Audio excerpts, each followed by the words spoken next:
When I was 7 years old, in second grade, something occurred to either my teachers or my parents. They said, we better get his eyes checked. And they just thought I was kind of crazy up till then, and they found out I was legally blind. I remember the day I came home from the optometrist, and I saw I drove down the same street that I always walked to school, and I saw the roofs of houses for the first time, and I saw smoke coming out of chimneys, and I saw clouds, and I saw birds flying, and I saw trees. I saw at the top of a tree. I only knew what the trunk down at the part where I ran into it, what that looked like. I didn't know what the whole tree looked like. Once I could see, I started really getting into drawing. And in second grade, a teacher named Mrs. Savory said to me, she said, you know, you draw trees better than me. And it was the first time a teacher hadn't like just reached over and belted me on the head or given me detention or something. And she'd said something nice. And I remember it was like that same night even. I remember this really vividly. I had a dream I was going to be a famous artist. Devo came from art school. I met Jerry Casale when I was at Kent State. We were both in the fine arts department. We were both, to different degrees, performance artists. We both had bands that we were kind of semi-serious about at the time. And I used to do kind of like primordial early graffiti art. I used to print my artwork on stickers and decals, and I'd go around school and put them up everywhere, and you know, things that would comment on things around campus. We had collaborated by that point on a couple visual projects. We did some posters and some things that we printed together, and it was 1970, and we were both protesters, and we were protesting the war in Vietnam at the time.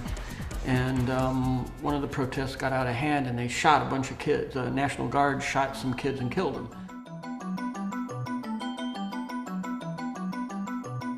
And so they closed the school down. It was May in 1970. And so we couldn't go to school anymore for that spring and that summer.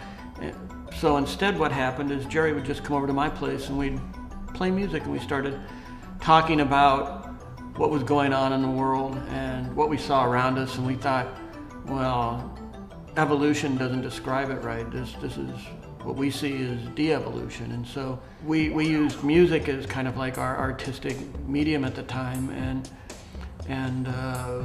you know, I thought of us as like, well, he's kind of like bringing in the Fred Flintstone thing because he's playing the blues, and I'm kind of more the George Jetson, and you know, we thought of ourselves as you know, future primitives kind of in a way, and that's how our music started.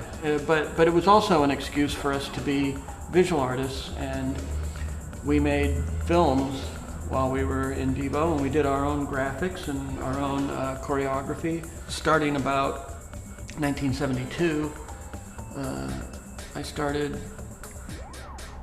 doing artwork on postcards, and I would mail it to other artists around the country that also did postcard art.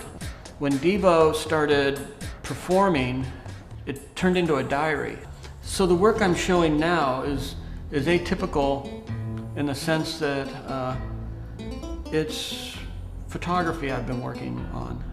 I became really interested in Rorschach prints. Humans are basically asymmetric.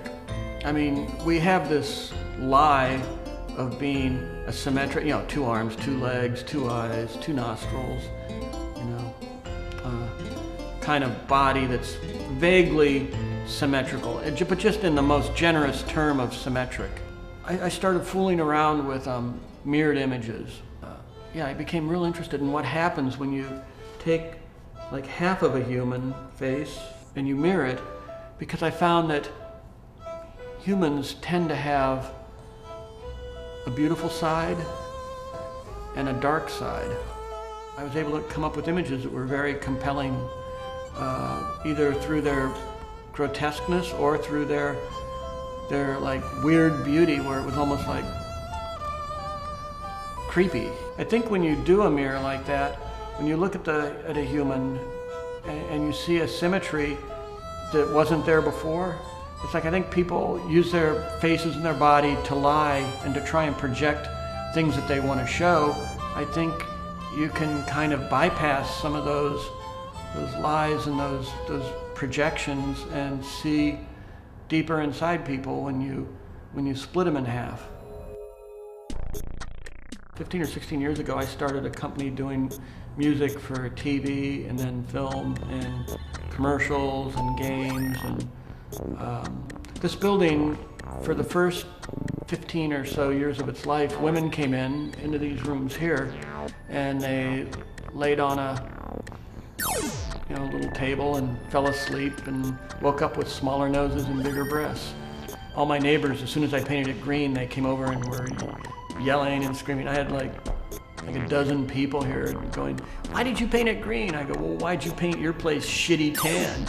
And why'd you paint yours the color of poo-poo?" And they're